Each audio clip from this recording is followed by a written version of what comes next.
इस मूवी में हमें फ्यूचर का समय दिखाया जाता है, जहां हम देखते हैं कि इंसान काफी डेवलप हो चुका है और एआई के द्वारा लोग ऐसे रोबोट्स बनाने लगे हैं जो बिल्कुल इंसानों की तरह न सिर्फ दिखते हैं बल्कि इंसानों की तरह बिहेव भी करते हैं। इन रोबोट्स के द्वारा मानव जाति जिंदगी काफी आसान हो जाती है। इस प्रक्रिया में इंसान की हेल्प करने के लिए लोग अपनी ही बॉडी का स्कैन एआई को देते हैं ताकि उन जैसे हजारों बनाकर लोगों की हेल्प की जा सके। इन रोबोट्स को सिमुलेंट कहते हैं। लोग रोबोट्स के साथ बहुत खुशी खुशी रहने लगते हैं और बहुत जल्द ये सिमुलेंट्स सिर्फ रोबोट्स नहीं रहते बल्कि ये स्पोर्ट्स में भी भाग लेने लगते हैं, साथ ही खाना भी बनाने लगते हैं और सिक्योरिटी के लिए भी काम आते हैं। इसके बाद हमें मूवी में दिखाया जाता है कि 2055 के समय में एआई द्वारा बनाए गए एक सिस्टम में एरर आ जाता है, जिसके कारण एआई लगभग 10 लाख से भी ज्यादा इंसानों पर एटम बम गिरा देता है, जिससे सभी लोग मर जाते हैं। अगले सीन में हम देखते हैं कि वेस्टर्न वर्ल्ड के सभी गवर्नमेंट एक नया कानून बनाते हैं कि वो सभी एआई से बनाई गई चीजों को नष्ट कर देंगे, जबकि दूसरी ओर न्यू एशिया न सिर्फ एआई के साथ मिलकर रहती है बल्कि उनको अपनी फैमिली की तरह ट्रीट करती है। इस समय की सबसे बड़ी पावर यानी United state of America new Asia में एआई से बने रोबोट्स और सिस्टम को मार गिराने के लिए बार बार मिशन भेजते रहते हैं और उनको काफी ज्यादा नुकसान पहुंचाते हैं। और इस समय में उनका सबसे बड़ा आविष्कार स्पेस में बनाया गया एक सिस्टम होता है जिसे नोमैड कहते हैं, जो धरती को स्कैन करने की शक्ति रखता है, जिसमें वो रोबोट्स को ढूंढ निकालता है और उन पर मिसाइल गिराकर उन्हें नष्ट करता है। यूएस आर्मी न्यू एशिया में सिमुलेंट्स का एक और निर्माता ढूंढने की कोशिश कर रहे होते हैं, जिसने एक ऐसा वेपन बना दिया है जो उनके नोमैड सिस्टम को नष्ट और कंट्रोल करने की ताकत रखता है। इसे नष्ट करने के लिए यूएस आर्मी लगभग साल के बाद फिर से एक मिशन न्यू एशिया की ओर भेजती है और इसी समय नोमैड सिस्टम इस एरिया को स्कैन करने लगता है ताकि सिमुलेंट्स को ढूंढा जा सके। अगले सीन में हम जैशवा और उसकी पत्नी माया को देखते हैं। माया प्रेग्नेंट होती है और उसकी गर्दन पर एक खास किस्म का टैटू भी बना होता है। तभी माया को बाहर से अजीब सी आवाज सुनाई देती है। जोशवा अपना रोबोटिक बाजू पहनकर बाहर की ओर निकलता है और अपनी रोबोटिक दोस्तों से उसके बारे में पूछने लगता है। इन रोबोट्स का लीडर हारून एक अमेरिकी सोल्जर ड्रू को पकड़कर जोशवा के पास ले आता है और यहीं पर एक रोबोट को उसकी काफी धुलाई करता है ताकि वो सच बोल दे, लेकिन वो अमेरिकन उन्हें कुछ नहीं बताता। जोशवा के साथी यहाँ से निकलने का प्लान बनाने के लिए बाहर निकलते हैं। उनके बाहर जाते ही जोशवा इस अमेरिकन सोल्जर से कहता है कि वो बहुत जल्दी यहाँ पर आ गए हैं। तो दोस्तों यहाँ हमें पता चलता है कि जोशवा भी अमेरिकन सोल्जर होता है और अंडरकवर रहकर निर्माता को ढूंढने की कोशिश कर रहा होता है। जोशवा रेडियो पर अमेरिकी सोल्जर को बताता है कि निर्माता यहाँ पर नहीं है। जोशवा की ये बात माया सुन लेती है क्योंकि माया निर्माता की बेटी होती है, जिसके कारण जोशवा ने इससे शादी की, यानी इसे धोखा दिया। जोशवा अपनी लॉयल्टी साबित करने के लिए माया से कहता है कि वो इससे बहुत प्यार करता है और इसके बच्चे से भी, और ये सब कुछ नकली है, आर्टिफिशियल है और सिर्फ हम दोनों ही असली हैं। हमारा बच्चा भी असली है और ये आर्टिफिशियल इंटेलिजेंस से बनाई गई दुनिया इंसानों के लिए खतरनाक है। माया जोशवा को शूट करने लगती है। तभी सोल्जर्स वहाँ आ जाते हैं और जोशवा को घर से निकालने लगते हैं। माया भागकर सिमुलेंट्स के पास चली जाती है और बोट पर बैठकर वहाँ से दूर जाने लगती है, लेकिन तब तक बहुत देर हो चुकी होती है और नोमैड सिस्टम से एक मिसाइल लॉन्च होता है, जिसके कारण सभी लोग मर जाते हैं। इसके बाद मूवी में हमें 5 साल बाद का समय दिखाया जाता है, जहां हम जोशवा को एक हॉस्पिटल में देखते हैं। उस विस्फोट के कारण जोशवा के दिमाग पर चोट आती है, जिसके लिए वो काफी ज्यादा मेडिसिन लेता है और चेकअप भी करवाता है। डॉक्टर्स इससे सवाल करते हैं ताकि इसके दिन के बारे में जान सके और मशीन्स उन्हें ये बताती हैं कि जोशवा सच बोल रहा है। उसके बाद हम देखते हैं कि जोशवा उस समय में ग्राउंड जीरो यानी जहां पर एटम बॉम्ब गिरा था वहां क्लीनिंग के लिए काम करता है और अपनी टीम मेंबर्स के साथ एक रोबोट को ऑन करता है। रोबोट के ऑन होते ही वो काफी घबराई हुई बातें करने लगता है, जिसे सुनकर एक टीम मेट काफी ज्यादा घबरा जाती है क्योंकि उसे सब कुछ बहुत रियल लगता है। जोशवा इस बोर्ड के कनेक्शन को काटकर अपनी टीम मेट को नॉर्मल करने की कोशिश करता है और उसे बताता है कि ये सब कुछ आर्टिफिशियल है। इसके बाद इन रोबोट्स को इकट्ठा करके नष्ट कर दिया जाता है। फिर हम जोशवा को माया की यादों में खोया हुआ देखते हैं कि कैसे माया ने उसका बाजू बनाने में मदद की। उसके बाद जोशवा स्विम करने के लिए पूल में कूदता है। जैसे ही बाहर निकलता है तो देखता है कि उसके घर में जनरल एंड्रू और कर्नल हॉवल खड़े हैं। वो जशवा को निर्माता द्वारा बनाए गए उस AI वेपन को निष्ट करने के लिए मिशन पर भेजना चाहते हैं, क्योंकि अगर वो वेपन निष्ट ना हुआ तो US आर्मी ये जंग हार जाएगी। जशवा वहाँ जाने से इनकार कर देता है और बताता है कि उन्हीं के कारण उसकी बीवी मर गई और वो उस दिन मिसाइल ना फेंकते तो मिशन कामयाब रहता। तभी कर्नल हॉवल जशवा को उसकी पत्नी का होलोग्राम दिखाते हैं जो न्यू एशिया में इस वेपन को डिजाइन कर रही होती है। ये देखते ही जशवा मिशन के लिए एग्री हो जाता है और जशवा अपनी टीम के साथ रात के समय न्यू एशिया में इंटर हो जाता है। जशवा के साथी सोल्जर्स गांव वालों को इंटेरोगेट करने लगते हैं। जशवा का साथी मैकब्राइड एक छोटी बच्ची को धमकाने लगता है कि वो इसके कुत्ते को शूट कर देगा। वो नन्ही लड़की डर कर इन्हें अंडरग्राउंड रास्ते की तरफ इशारा करके उन्हें लैब तक जाने का रास्ता बता बैठती है। जशवा जैसे ही मूर्ति को घुमाता है और लैब का रास्ता ओपन हो जाता है। सभी लोग इसमें एंटर हो जाते हैं और एंटर होते ही लैब के लोगों तक पहुंचकर उनकी जान ले लेते हैं। उसके बाद ये सोल्जर्स वैज्ञानिकों को मारने लगते हैं। तभी वो एक बुलेट प्रूफ दरवाजे को बंद करके उसके पीछे सिक्योर हो जाते हैं। उन्हें पता चलता है कि ये डोर सिर्फ फेस स्कैन के द्वारा ही खुल सकता है। तभी एक सोल्जर मरे हुए साइंटिस्ट का फेस उतारकर स्कैन करके डोर खोलने का आइडिया देता है। दूसरी ओर ब्रैड सभी लोगों को बताती है कि पुलिस ने इसका घेराव कर लिया है। वो पुलिस के सामने आकर मिसाइल लॉन्च कर देती है, जिससे सारी गाड़ियां और रोबोट्स नष्ट हो जाते हैं। लेकिन उसके बाद पुलिस की और भी गाड़ियां आने लगती हैं। ब्रैड सभी को बताती है कि उसे यहाँ मदद की जरूरत है और लैब में सभी सोल्जर्स उस डोर तक पहुँच जाते हैं जहाँ वो वेपन सिक्योर होता है। इनमें से एक सोल्जर लॉक को खोलने के लिए एक ऑटोमेटिक सिस्टम लगाता है, लेकिन वहाँ ब्रैड और बाकी सोल्जर्स को मदद की जरूरत होती है, इसलिए सभी लोग बाहर चले जाते हैं और सिर्फ जशवा ही यहाँ पर रह जाता है। डोर अनलॉक होते ही जशवा इसमें इंटर हो जाता है और देखकर हैरान हो जाता है कि उसके अंदर एक नन्ही बच्ची टीवी देख रही होती है। जशवा ये देखकर हैरान हो जाता है कि ये बच्ची एक सिमुलेंट है। तभी एक इंडियन वैज्ञानिक वहाँ आ जाती है और जशवा की ओर फायर करती है और इस बच्ची को सीक्रेट दरवाजे से बाहर निकालकर निर्माता को ढूंढने के लिए कहती है। ये नन्ही लड़की पहली बार बाहर की दुनिया देख रही होती है और साथ ही वो ये देखती है कि मानो जाति और रोबोट्स आपस में भिड़ रहे होते हैं। इसी समय जशवा अपनी पत्नी माया को ढूंढने की कोशिश करता है और कर्नल हॉवल सभी लोगों को हेलीकॉप्टर में बैठने को कहती है। सोल्जर्स कहते हैं कि हम ये जंग हार चुके हैं। तभी ब्रैड भी हेलीकॉप्टर तक पहुंच जाती है, लेकिन एक सिमुलेंट उसकी पीठ पर कुछ चिपका देता है।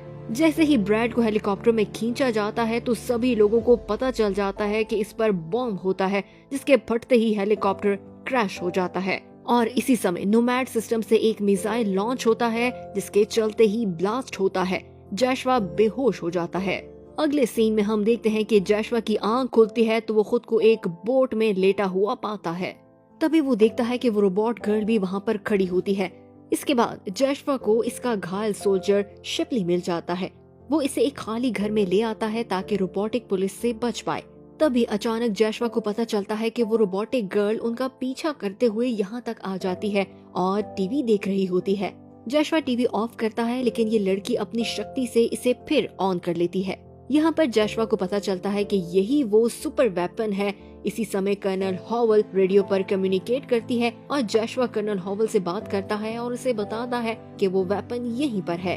कर्नल हॉवल जशवा से कहती है कि वो इसे निष्ट कर दे। जशवा ये करने ही वाला होता है तो देखता है वो रोबोट इसकी पत्नी के टैटू की ड्राइंग बना रही होती है। जशवा उससे पूछता है कि क्या वो जानता है कि माया कहाँ पर है। लड़की उसे बताती है कि वो जांगडंग में है। इसी समय कर्नल हॉवल को पुलिस घेर लेती है और दूसरी ओर रेडियो की आवाज सुनते ही एक किसान उस घर में एंटर हो जाता है और नन्ही लड़की से बात करता है और इसे कहता है कि वो इसकी सरकुशा करेगा और इस अमेरिकन सोल्जर को मार देगा। जशवा ट्रांसलेटर से इस किसान की बात को समझ जाता है और इससे पहले कि वो जशवा पर हमला करता, जशवा उसे मार गिराता है। गन शूट की आवाज सुनते ही दूर खड़ी पुलिस संतृप्त हो जाती है और इस घर की ओर बढ़ने लगती है। पुलिस घर को चारों ओर से घेर लेती है और घर में एक ग्रेनेड फेंकती है। एक कुत्ता इस ग्रेनेड को उठा लेता है और वो ग्रेनेड ले जाकर उसी पुलिस की ओर फेंक देता है, जिससे पुलिस के रोबोट्स डिस्ट्रॉय हो जाते हैं। जशवा नन्ही लड़की को ट्रक में बिठाता है, लेकिन ट्रक इन नहीं होता। लड़की अपनी शक्तियों से ट्रक को एक्टिवेट कर लेती है और दोनों इस ट्रक को लेकर वहाँ से निकल जाते हैं। दूसरी ओर कर्नल हॉवल और मैकब्राइड, जिन्हें पुलिस ने वैन में कैद कर रखा होता है, झांसा देकर पुलिस को अपने कब्जे में कर लेते हैं। जिससे उनकी गाड़ी उलट पुलट हो जाती है। गाड़ी को कंट्रोल करते ही वो दूसरी ओर मुड़ जाते हैं। फिर हम देखते हैं कि जैशवा की गाड़ी में बैठा शिपली, जिसे हॉस्पिटल की जरूरत होती है, जैशवा से कहता है कि उसे हॉस्पिटल ले जाएं, लेकिन जैशवा बताता है कि हॉस्पिटल यहाँ से काफी दूर है और वो इससे अपने एक दोस्त के पास ले जाएगा। लेकिन अनफॉर्चुनेटली शिपली की जान चली जाती है। इसके बाद जैशवा दूर से इसको आता हुआ देखता है और नन्ही लड़की के सर को छुपा देता है और इसके सर से इसका नाम पड़ता है, जिस पर अल्फा लिखा होता है, जो कि इसकी कंपनी का नाम होता है। जैशवा इस लड़की का नाम एल्फी रख देता है और इसे इंसानों की तरह बिहेव करने के लिए कहता है। इसके बाद जैशवा इन लोगों से मदद लेता है और इन्हें कहता है कि वो इन्हें शहर तक छोड़ दें। दूसरी ओर कर्नल और मैकब्राइड को शिपली की बॉडी मिल जाती है और वो तुरंत शिपली की बॉडी से उसका ब्रेन कॉपी करके रोबोट की बॉडी में ट्रांसफर करते हैं। रोबोट को होश आते ही शिपली अपनी ही डेड बॉडी को देखकर काफी घबरा जाता है, लेकिन 30 सेकंड का समय खत्म हो जाता है, जिसके बाद वो शट डाउन हो जाता है और ये बता जाता है कि जैशवा एल्फी को लेकर शहर में उसके दोस्त से मिलने गया है। उसके बाद हम एल्फी और जैशवा को शहर के बीचों बीच ड्राइव करता हुआ देखते हैं। यहाँ सिक्योरिटी गाड़ियों को रोककर चेक कर रही होती है, क्योंकि उन्हें एल्फी की यहाँ होने की खबर मिल जाती है। सिक्योरिटी इस गाड़ी को रोकते हैं। जैशवा गाड़ी में छुपा रहता है, लेकिन वो इस बच्ची को देख लेते हैं और इसे अपनी टोपी उतारने को कहते हैं। इसी समय एल्फी आसपास की सभी गाड़ियों और बिजली को बंद कर देती है ताकि उनका ध्यान बट सके। इसके बाद एल्फी गाड़ी दोबारा से एक्टिवेट करके वहाँ से निकलने में सभी लोगों की मदद करती है। दूसरी ओर स्टिमुलेंट को अपनी ही शक्ल के मरे हुए रोबोट की डेड बॉडी मिल जाती है। इसके बाद हम जैशवा और एल्फी को एक रेस्टोरेंट में बैठा हुआ देखते हैं, जहाँ वो एल्फी से डैंग डैंग के बारे में पूछता है, जिस पर एल्फी उसे कुछ नहीं बताती। तभी वहाँ पर पुलिस आ जाती है और जैशवा एल्फी को लेकर वहाँ से ट्रेन में बैठ जाता है। रास्ते में जैशवा और एल्फी के बीच काफी दिलचस्प बातें होती हैं। एल्फी के बहुत सारे सवालों पर जैशवा उसे बताता है कि सभी लोग जो अच्छे काम करेंगे वो हेवन में जाएंगे, लेकिन वो अच्छा इंसान नहीं है और ना ही कोई रोबोट हेवन में जा सकता है। जिस पर एल्फी जैशवा को जवाब देती है कि इसका मतलब है कि हम दोनों ही हेवन में जाने के लिए नहीं बने, क्योंकि ना ही तुम अच्छे इंसान हो और मैं एक रोबोट हूँ। रास्ते में जैशवा को माया दिखाई देती है, लेकिन वो माया नहीं बल्कि उसी के बॉडी स्कैन से बने हुए रोबोट्स होते हैं। ट्रेन से उतरते ही दोनों को रियलाइज होता है कि पूरे शहर में पुलिस ने उनके पोस्टर्स लगा रखे हैं। उसके बाद जैशवा एल्फी को रोबोट बनाने वाली फैक्ट्री में ले जाता है, जहां वो माया को ढूंढने की कोशिश करते हैं। वहीं पर जैशवा को ड्रू मिल जाता है। वहीं सोल्जर्स जो हमें मूवी के शुरू में दिखाया गया था, ड्रू अब एआई रोबोट बनाने में हेल्प करता है और इसकी एक रोबोटिक गर्लफ्रेंड भी होती है जिसका नाम कैमी होता है। अगले सीन में हम देखते हैं कि जैशवा एंड्रयू से कहता है कि वो एल्फी के दिमाग से डेटा लेकर माया का पता लगाए। चेक करने पर एंड्रयू उसे बताता है कि उसका दिमाग काफी ज्यादा आधुनिक है और इसे हैक करना नामुमकिन है। जैशवा एंड्रयू से कहता है हम माया की रिंग को ट्रैक कर सकते हैं जो जैशवा ने उसे दी थी। इस पर एंड्रयू उसे कहता है कि माया मर चुकी है। जैशवा इस बात पर यकीन नहीं करता। कैमी एल्फी को वहाँ से ले जाती है। उसके बाद एंड्रयू जैशवा को बताता है कि एल्फी अभी छोटी है, लेकिन समय के साथ ही वो ग्रो कर जाएगी और दुनिया की हर टेक्नोलॉजी को कंट्रोल कर लेगी और इसे कोई नहीं रोक पाएगा। इसी समय एल्फी उन्हें बताती है कि उसके दोस्त उसे लेने के लिए आ रहे हैं। कैमी डोर को चेक करने जाती है तो वहाँ पर उसे सिर्फ एक पिज्जा डिलीवरी वाला मिलता है। कैमी जैसे ही उससे पिज्जा लेकर अंदर आती है और जैसे ही बॉक्स को खोलती है तो बहुत बड़ा ब्लास्ट हो जाता है, जिसके कारण कैमी मर जाती है। रोबोटिक पुलिस एल्फी को वहाँ से ले जाने वाली होती है कि ठीक समय पर जैशवा वहाँ आ जाता है और एक एक करके सबका मुकाबला करता है और उन्हें मार गिराता है। इस समय एल्फी चुपचाप टीवी देख रही होती है। जैशवा एल्फी को वहाँ से निकालने में सफल हो जाता है और एंड्रयू कैमी की डेड बॉडी को देखकर रोने लगता है। इसी समय और भी बहुत सारी पुलिस वहाँ आने लगती है। फिर हम देखते हैं कि इस पुलिस में से 2 व्यक्ति रोबोट नहीं बल्कि कर्नल हॉवल और मैकब्राइड होते हैं और वो बाकी पुलिस को मार देते हैं। कर्नल हॉवल कैमी के सर को अपने साथ ले जाती है ताकि उसे स्कैन करके जानकारी ले सके। अगले सीन में हम देखते हैं कि ड्रू का कंप्यूटर जैशवा को उसकी पत्नी की अंगूठी की लोकेशन के बारे में बता देता है। जैशवा माया को ट्रैक करते करते अपने उसी घर में आ जाता है जहां वो दोनों रहा करते थे। तभी उसे पानी में डूबी हुई वो रिंग मिल जाती है। इसके बाद वो सिक्योरिटी कैमरा से बनी वीडियोस को देखने लगता है।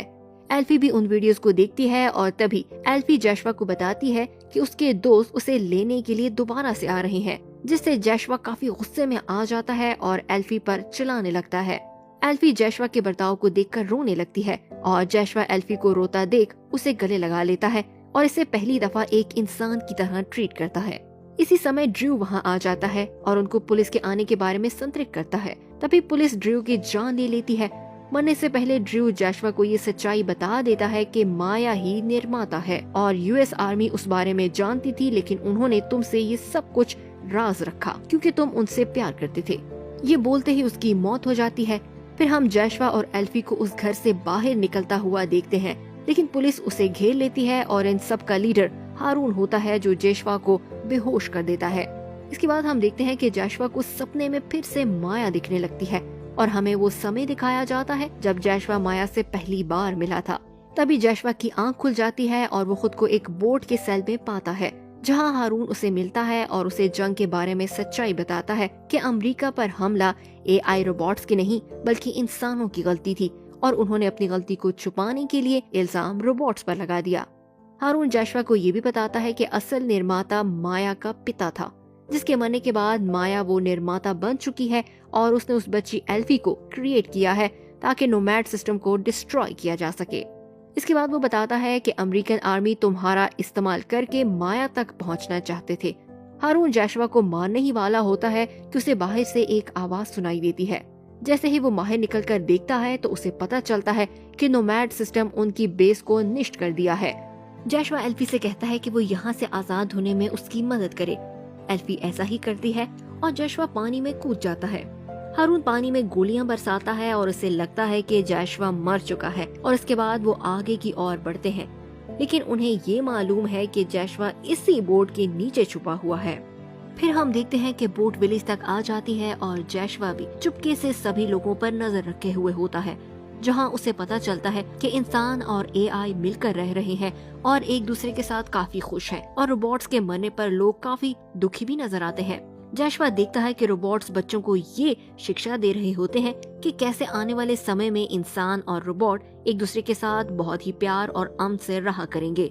मौका पाते ही जैशवा रात के समय हारून के पास आ जाता है और उसके बटन को दबाकर इसे स्टैंड बाय पर लगा देता है और एल्फी को लेकर एक बोट में बैठकर वहाँ से निकलने की कोशिश करता है।